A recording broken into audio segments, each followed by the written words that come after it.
Então hoje vamos continuar aí determinantes, tá bom? Determinantes. Vamos resolver alguns exercícios. Ontem a gente aplicou muitas propriedades, ficamos aí desgastando até entender as propriedades aí. E hoje a gente vai fazer alguns exercícios, tá? Então, vamos lá.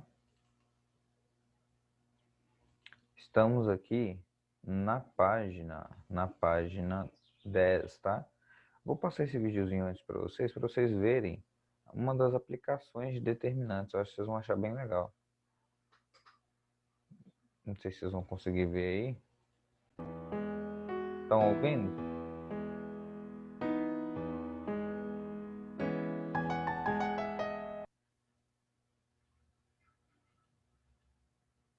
Sim?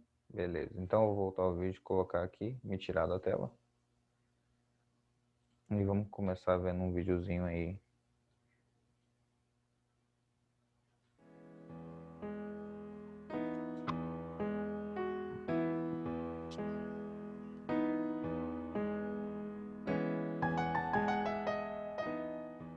Hello again. So moving forward, I'll be assuming that you have a visual understanding of linear transformations and how they're represented with matrices, the way that I've been talking about in the last few videos. If you think about a couple of these linear transformations, you might notice how some of them seem to stretch space out, while others squish it on in.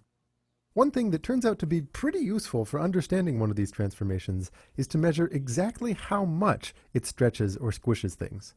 More specifically, to measure the factor by which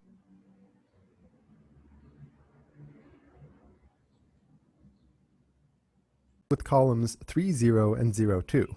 It scales I hat by a factor of 3 and scales j hat by a factor of 2. Now, if we focus our attention on the 1 by 1 square whose bottom sits on I hat and whose left side sits on j hat, after the transformation, this turns into a 2 by 3 rectangle.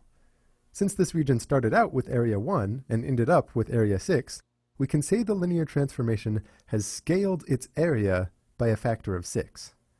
Compare that to a shear, whose matrix has columns 1, 0 and 1, 1, meaning I hat stays in place and j hat moves over to 1, 1.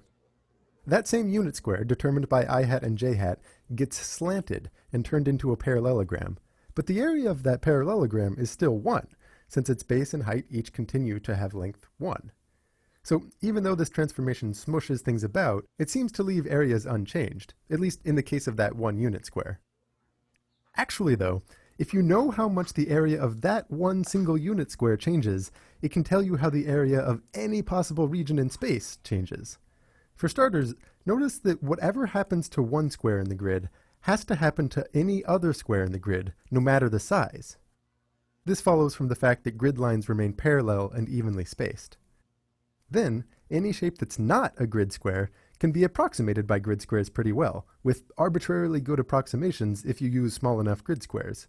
So, since the areas of all those tiny grid squares are being scaled by some single amount, the area of the blob as a whole will also be scaled by that same single amount.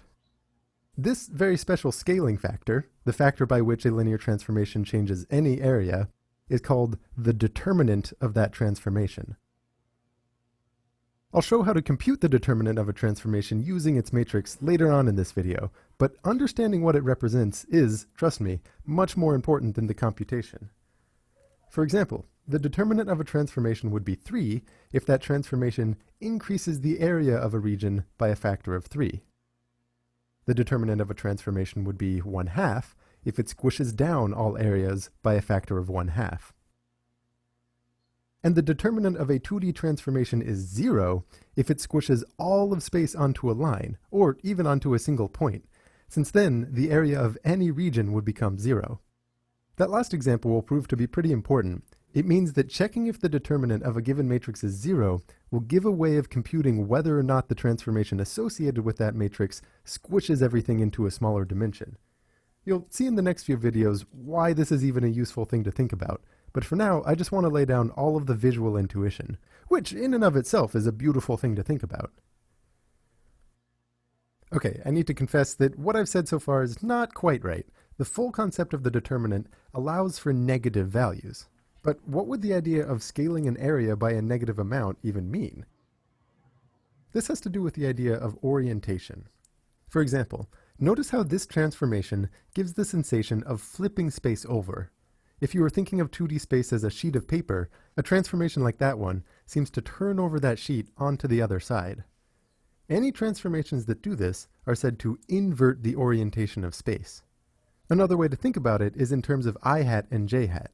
Notice that in their starting positions, j hat is to the left of I hat. If, after a transformation, j hat is now on the right of I hat, the orientation of space has been inverted. Whenever this happens, whenever the orientation of space is inverted, the determinant will be negative. The absolute value of the determinant, though, still tells you the factor by which areas have been scaled. For example, the matrix with columns 1, 1, and 2, negative 1 encodes a transformation that has determinant, I'll just tell you, negative 3. And what this means is that space gets flipped over and areas are scaled by a factor of 3. So why would this idea of a negative area scaling factor be a natural way to describe orientation flipping? Think about the series of transformations you get by slowly letting I hat get closer and closer to j hat. As I hat gets closer, all of the areas in space are getting squished more and more, meaning the determinant approaches 0. Once I hat lines up perfectly with j hat, the determinant is 0. Then, if I hat continues the way that it was going, doesn't it kind of feel natural for the determinant to keep decreasing into the negative numbers? So that's the understanding of determinants in 2 dimensions. What do you think it should mean for 3 dimensions? It also tells you how much a transformation scales things, but this time, it tells you how much volumes get scaled. Just as in 2 dimensions, where this is easiest to think about by focusing on one particular square with an area 1 and watching only what happens to it, in 3 dimensions, it helps to focus your attention on the specific 1 by 1 by 1 Paulo cube aqui, galera, whose... rapidinho. Agora só, olha, imagina só, em jogos 3D, né, onde tem a movimentação de objetos. Vocês sabiam que muitos desses objetos são formados por matrizes e o movimento desses objetos é calculado dentro do jogo através de determinantes, de matrizes, para calcular aí as transformações que vão ser realizadas dentro da matriz do jogo, né? É algo realmente, sim, é muito complexo, gente. É fantástico, fantástico, fantástico o que eles fazem aí no nível de detalhes. Tanto que se vocês olharem agora o lançamento, né, o PlayStation 5, eles aumentaram ainda mais o nível de detalhes e expandiram, além do personagem, aumentou o nível de detalhe do cenário, né? E as coisas que são mais difíceis são você texturizar e aplicar uma transformação para transformações de água, né? Para visibilidade de água e neblina. São as transformações mais pesadas aí para os jogos. Vamos continuar vendo aqui nosso vídeo. edges are resting on the basis vectors, I hat, j hat, and k hat. After the transformation, that cube might get warped into some kind of slanty cube.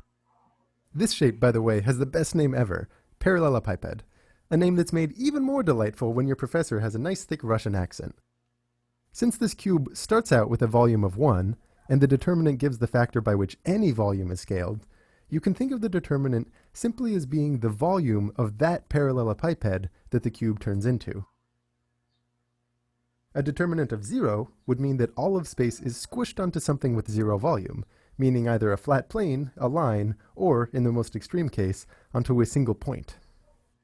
Those of you who watched Chapter 2 will recognize this as meaning that the columns of the matrix are linearly dependent. Can you see why? What about negative determinants? What should that mean for 3 dimensions? One way to describe orientation in 3D is with the right-hand rule. Point the forefinger of your right hand in the direction of I hat, stick out your middle finger in the direction of j hat, and notice how when you point your thumb up, it's in the direction of k hat. If you can still do that after the...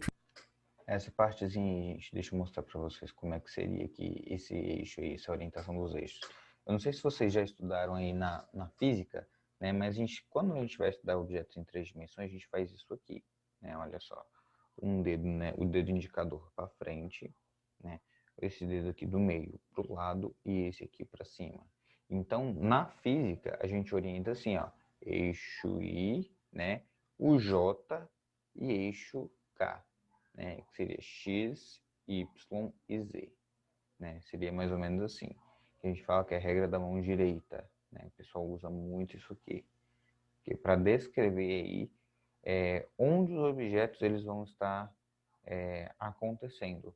Outra coisa que eu queria falar com vocês é que vocês vão estudar ano que vem na parte de eletromagnetismo e campo magnético, né? E vocês vão ver de novo a aplicação dessa regra aqui, né? Com o eixo I, X, Y e Z, ou no caso, orientação I, J e K, quando a gente está falando aí de vetores e matrizes.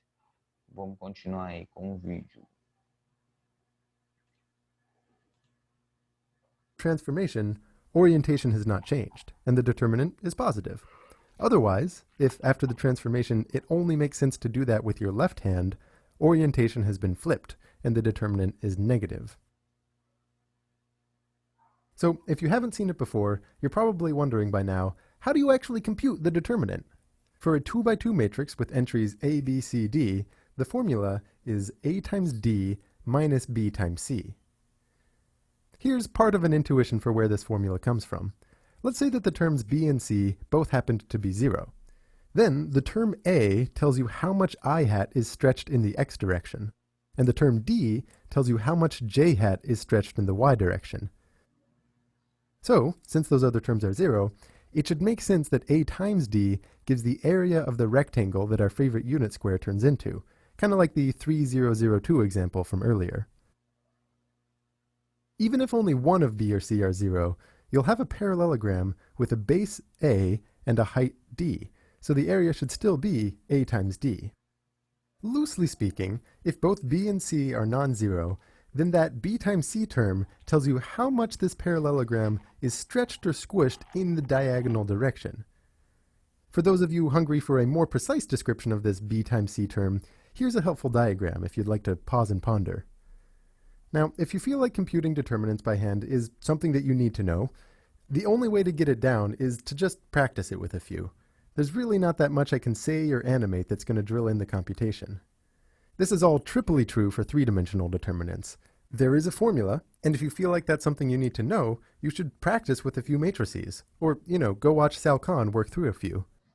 Honestly, though, I don't think that... Aí, gente, essa fórmula aqui que ele está aplicando, né, é a fórmula aí que a gente viu de Laplace, né? Ó, A vezes o determinante da adjacente. Quem é adjacente? É essa aqui, ó. Menos B. Por quê? Porque A, né, menos 1 elevado a 3, que é essa posição aqui, vai dar menos 1. Então, ele faz esse cara positivo menos esse negativo mais esse positivo. Então, fica facinho da gente calcular aí, quer ver? Olha só.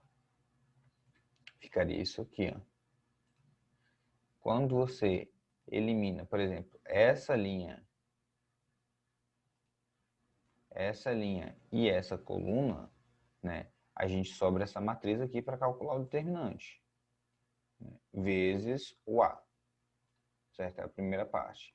Depois a gente vai fazer com B, então vai ficar menos B, cortou esse, sobra esse cara aqui para fazer o determinante, né? Faz o determinante e calcula. Depois, o C vezes o cofator da matriz determinante. Vai ficar como? Olha só, corta esse, a matriz adjacente é essa aqui, né? Calcula o determinante e soma o C aí aos nossos termos. Beleza? A gente já viu essa regrinha aí. Essa aqui é Laplace. Within the essence of linear algebra, but I definitely think that understanding what the determinant represents falls within that essence. Here's kind of a fun question to think about before the next video. If you multiply two matrices together, the determinant of the resulting matrix is the same as the product of the determinants of the original two matrices. If you tried to justify this with numbers, it would take a really long time, but see if you can explain why this makes sense in just one sentence. Next up, I'll be relating the idea of linear transformations covered so far to one of the areas where linear algebra is most useful, linear systems of equations. See you then!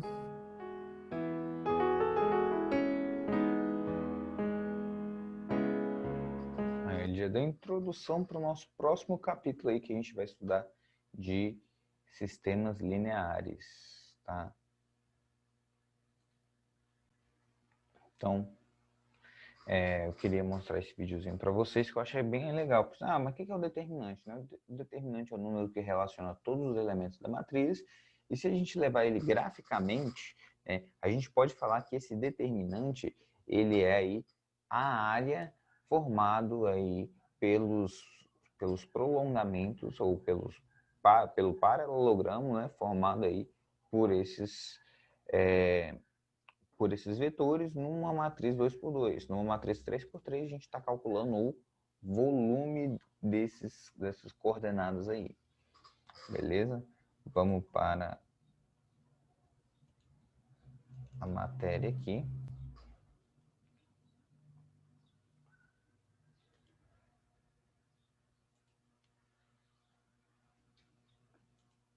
Então vamos lá. Olha só. Se for 4x4, olha só, a gente ainda não tem uma representação de uma matriz 4x4 graficamente falando. Por quê? Quando a gente fala 4x4, a gente seria a quarta dimensão, a gente colocaria o tempo, né? Ou seja, esses pontos da matriz, eles podem estar se alterando em determinado tempo, né? Então, por exemplo, nesse segundo você tem uma matriz, né? Passando outro segundo, você tem uma matriz com posições diferentes. E isso que vai gerar o movimento aí da matriz. Então, o fator, uma matriz 4x4, a gente jogaria aí uma última coluna sendo o fator tempo determinado aí para a relação das outras linhas. Beleza?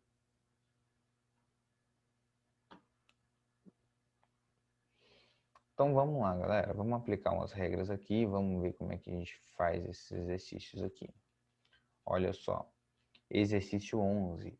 Ele fala, seja a matriz ABCD e o determinante de A é igual a menos 5, calcule o determinante. Vou deixar vocês tentarem fazer aí da letra A, da letra B, da letra C, né?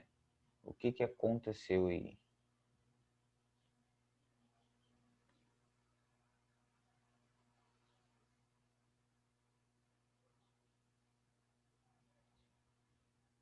Qual vai ser o determinante da letra C, que é o mais fácil de enxergar aí?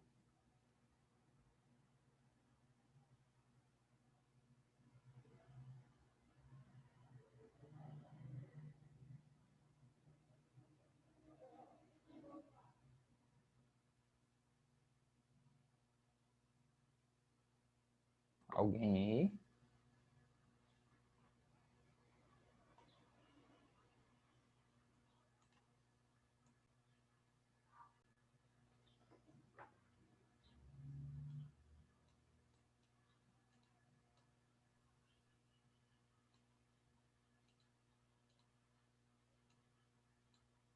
Não sabe? Olha só, gente, através das regras que a gente aplicou ontem, né? Se o determinante dessa matriz A é menos 5, o que acontece quando eu multiplico uma linha ou coluna dessa matriz por um número? Como é que vai ficar meu determinante?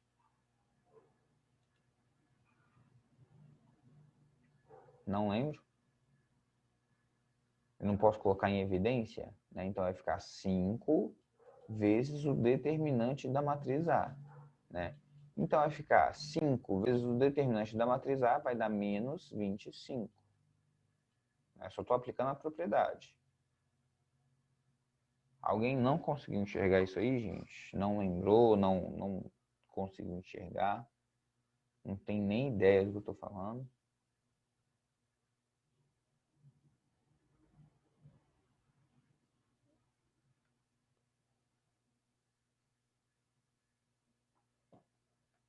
Olha aí. Vamos explicar aquelas regras que a gente estudou ontem. A gente nem precisa calcular, tá vendo como é que é bem mais simples? Aqui, o que essa matriz é em relação a essa aqui?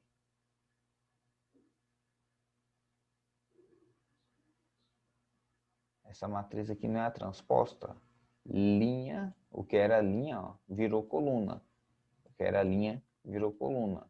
O determinante da transposta não é igual ao determinante da matriz original? Logo, o determinante da letra A é menos 5. E na letra B, o que aconteceu aqui?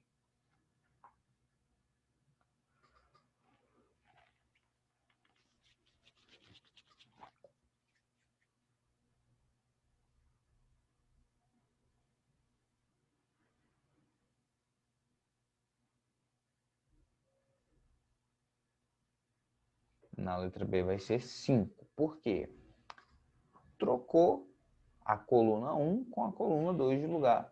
Então, eu troco o sinal quando eu troco uma linha de lugar, não é isso? Então, essa aqui vai ser menos 5, essa aqui 5 e essa aqui menos 25. Certo? Então, ó, o que aconteceu? Trocou de lugar. Quando você troca de lugar uma linha ou coluna, você inverte o sinal do determinante. Beleza? Olha só, na 12, ele está pedindo para provar que esse determinante aqui é igual a esse. Vou explicar de novo? Vamos lá. Na C, gente, o que aconteceu? Não tem a matriz A, B, C, D? Eu não posso colocar esse 5 aqui em evidência pela propriedade do determinante? 5 que multiplica o determinante da A, B, C, D. E qual o determinante de A, B, C, D? Não é menos 5? Então vai ficar menos 5 que multiplica 5. Beleza? Isso dá menos 25.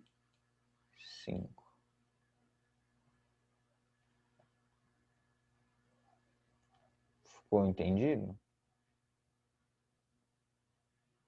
Por exemplo, ó, vamos para essa 14 aqui que eu acho que vocês vão entender.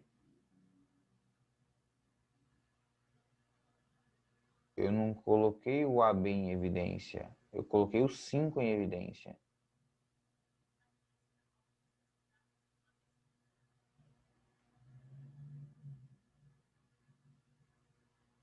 Certo?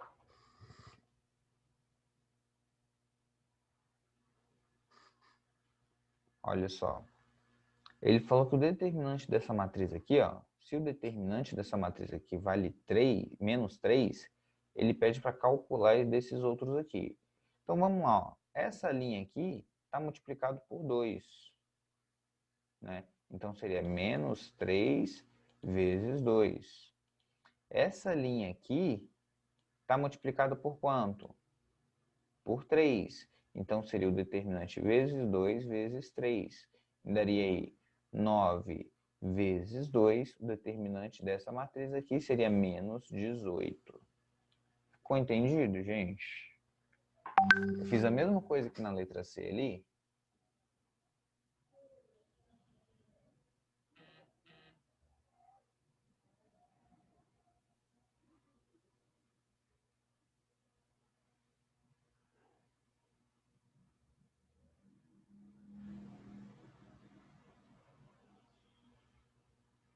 Beleza? Olha só, nessa letra B. Qual vai ser o determinante dessa letra B? Calculei para mim.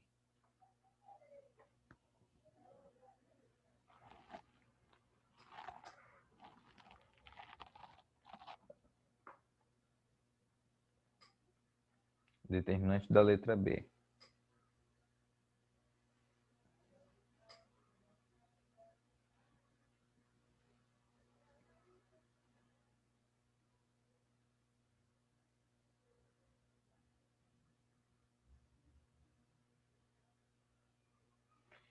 Isso aí mesmo, Marcela. Certinho.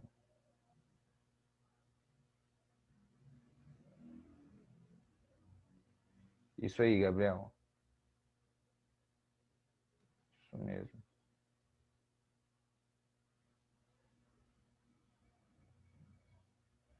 Certinho, gente. Pessoal, respondeu assim. Já que esse determinante da matriz original aqui, e eu multipliquei ela por 5, né? Eu tenho 3 linhas, então vai ficar 5 elevado a quanto? Elevado ao cubo vezes o menos 3. Né? E se eu fizer essa conta aqui, 5 elevado ao cubo menos o menos 3, isso vai me dar aí igual a menos 375.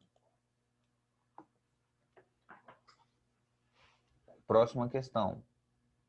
Essa aqui, ó, letra C. Qual vai ser o determinante dessa letra C? O que vocês acham?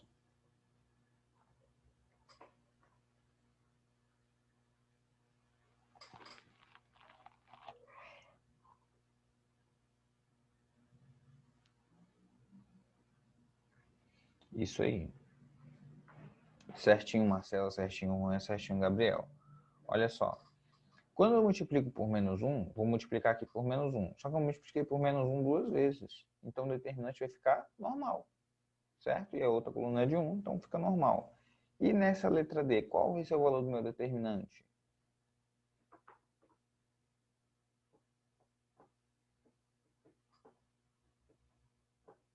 Isso aí, Juan. Certinho.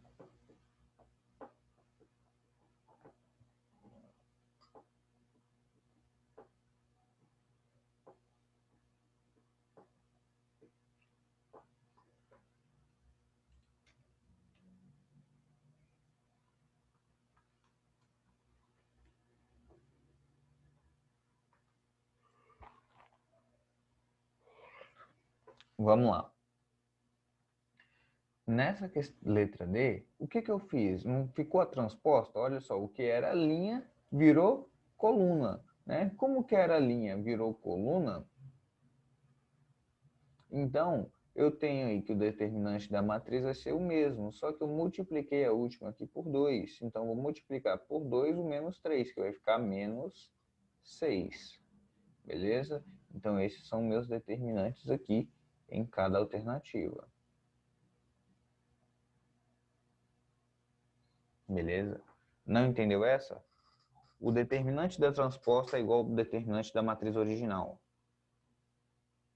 Certo?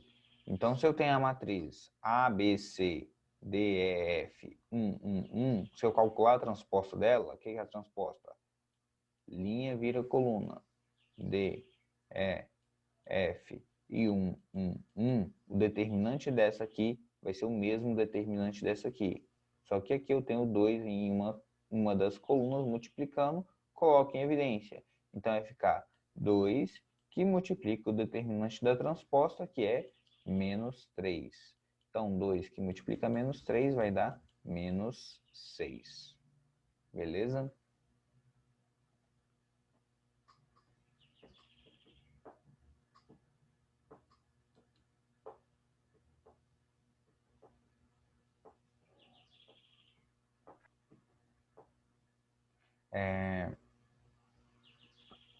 Vamos para essa questão aqui.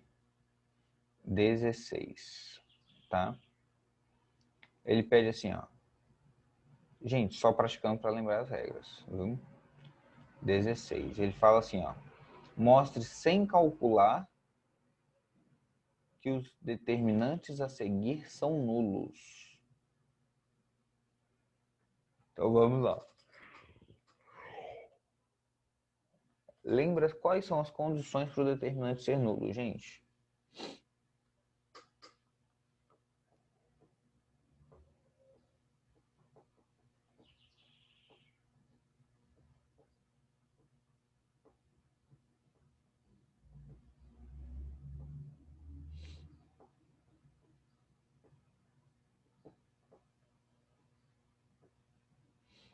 Nessa primeira aqui, ó, letra A. Por que o determinante vai ser nulo nessa?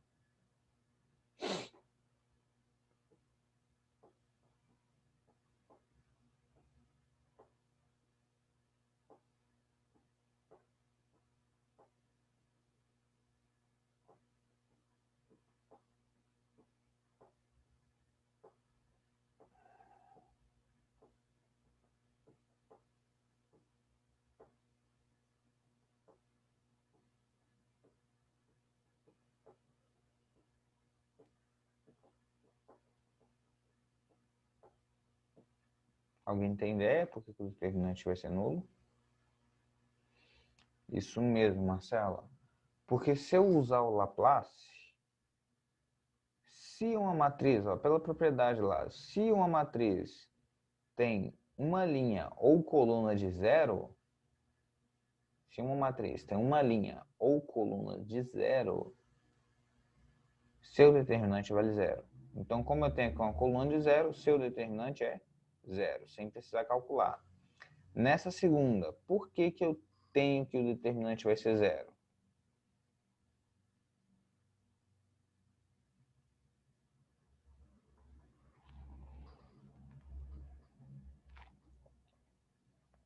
Olha só, quando eu tenho uma matriz linhas ou colunas proporcionais, se você olhar essa aqui para cá, ó, essa aqui é essa aqui multiplicada por 3.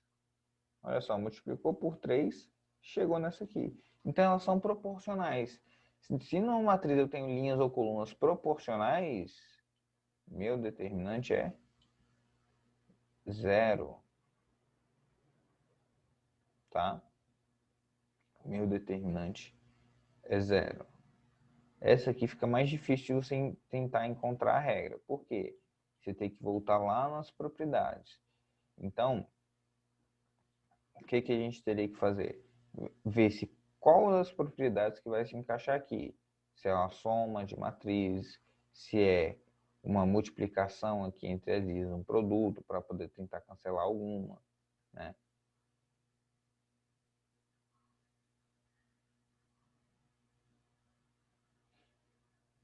Estão acompanhando, gente, essa matéria? Ela tem muita regra, né? Vocês viram lá que a gente aprendeu a calcular o determinante primeiro. Depois que a gente aprendeu a calcular o determinante, a gente veio aqui, ó, ficou a aula inteira ontem, falando de cada propriedade, ó. Propriedade 1, o determinante da matriz original é igual à da transposta. Propriedade 2, se tem uma linha ou coluna de zero, seu determinante vale zero. Propriedade 3, quando eu troco a posição de uma linha ou coluna, o determinante fica com sinal trocado. Propriedade 4, se eu tenho duas linhas ou colunas iguais, né, pode ser iguais ou proporcionais, esse determinante é igual a zero. Propriedade 5. Se eu multiplico uma linha ou coluna por um número, eu posso multiplicar o determinante, o que me resulta também, se eu multiplicar toda uma matriz, eu vou ter aquela expressãozinha lá. O número que eu multipliquei elevado ao número de linhas da matriz vezes o determinante da matriz original. Né? Propriedade 6. Ela fala assim, ó, se as linhas são proporcionais, então seu determinante vale zero. Propriedade 7. Quando você tem a soma, você tem duas linhas iguais em uma matriz, você faz a soma e dá uma terceira, a soma dessas matrizes dá igual ao determinante da soma dessa terceira matriz. Propriedade de Cauchy, né? Teorema de Cauchy, que o cofator, né, a soma dos elementos de uma fila vezes o cofator da de baixo vai ser igual a zero. Propriedade 9, que é o teorema de Jacob, ele fala assim, ó, que você pode fazer multiplicação e operações entre as linhas que ele vai continuar com o mesmo determinante. E propriedade 10 é o determinante da multiplicação de matrizes é igual ao determinante, a multiplicação de cada determinante. Então, ontem a gente explicou cada uma dessas propriedades para a gente tentar entender bem essa parte da matéria, tá? Que a gente fala de propriedades, fala sobre a aplicação das matrizes. Eu vou deixar vocês tentarem fazer esse exercício, gente. Aí, se vocês tiverem dúvidas, vocês tiram comigo na próxima aula, tá? Na aula de amanhã. Hoje é quinta, né? Na aula de sexta. Então, olha só. Vou falar com vocês sobre regra de Kyo. O que é a regra de Kyo? Deixa eu dar uma olhada no horário. Não vou falar com vocês sobre a regra de Kyo, não. Vou parar por aqui.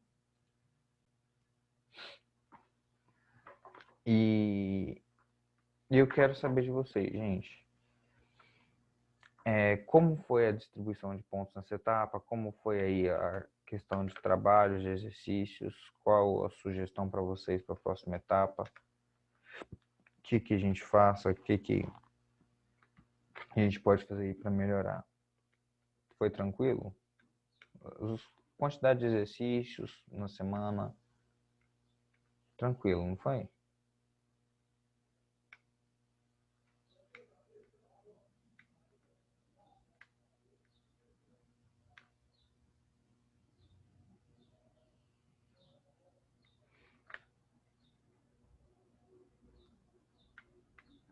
Beleza, a quantidade de atividade foi boa, né? Gente, eu fiquei muito chateado com a turma, a vez da pirâmide, viu? Que a gente tentou fazer uma atividade assim, mais bem fora bem fora assim da matéria, e muita gente nem tava nem aí, sabe? Muita gente ficou nem aí. Fiquei bem. Nem metade da turma participou. Nem metade da turma participou. Eu achei bem legal também. Só que eu precisaria da participação de todo mundo, né? A gente tem um monte de origami legal que a gente consegue fazer aí. E o origami ele envolve técnicas de dobradura e envolve também, gente, técnicas aí de ângulos, tá? Para você calcular os ângulos, para ver aí, calcular bissetriz, calcular um monte de coisa para poder ter os encaixes certinhos aí na folha de papel, tá? É uma técnica muito antiga. Eu achei que a quantidade de trabalho assim ficou legal também. Eu só preciso de mais participação de vocês, tá? Mais participação de vocês. Vamos fazer assim, ó, para finalizar a aula dessa semana, né? O que eu vou fazer? Amanhã a gente faz nossa aula de educação financeira, tá? Amanhã a gente faz nossa aula de educação financeira e na aula de terça-feira a gente continua essa parte de determinantes, tá? Vamos falar da regra de Kyo e vocês tiram dúvidas. Provavelmente nessa semana aí, final de semana, eu fecho todas as notas e passo aí para vocês. Beleza? Tá bom, gente. Vou fazer a próxima, então, ó, próxima aula eu vou falar sobre imposto de renda e imposto sobre operações na bolsa de valores também e diversos tipos de impostos, tá? É bom ter um papel e uma caneta para anotar tudo aí, que vai ser muita informação e é muito legal, gente. Quando eu comecei a investir, a pagar imposto, as coisas, sim, você fica perdido, porque você acha um monte de informação largada, você não sabe fazer nada. Aí, com o tempo, você vai aprendendo, né? Mas isso é bem interessante, principalmente para vocês aí que tem o cálculo de porcentagens, muita gente vai começar a investir e isso é necessário, tá? O cálculo de imposto é necessário. Então, ó, um beijão, até a aula de amanhã e fiquem com Deus.